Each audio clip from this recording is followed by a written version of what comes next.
And here we are, Alex, in Liverpool, just down the road from the Liverpool Echo. Yeah, who's the man? And this is a story about the power of local journalism to protect the little guy.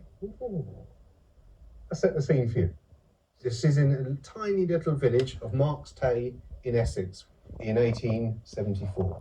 64-year-old farm labourer William Still is wending his way home after a day's working in the rectory.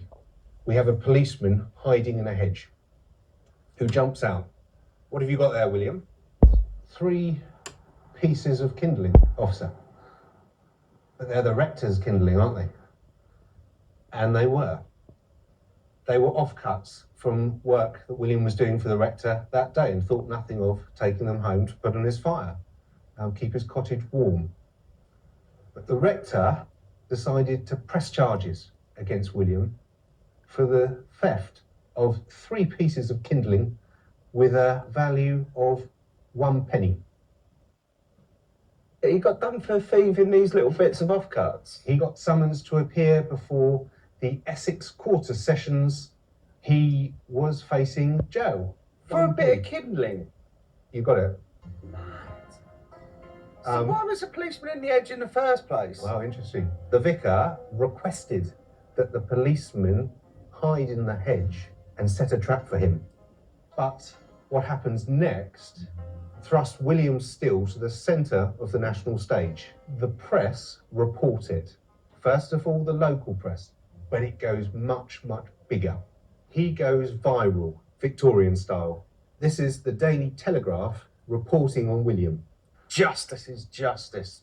Charity, it is said, should begin at home, and justice also, especially if the home be a rectory. But it is not always so.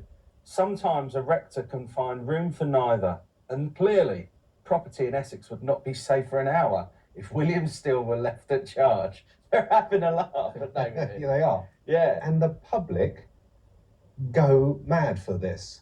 They take up William's case. Yeah. This is a letter to the local paper. So much pain and indignation has been felt by myself and friends to whom I've mentioned this case. It has been determined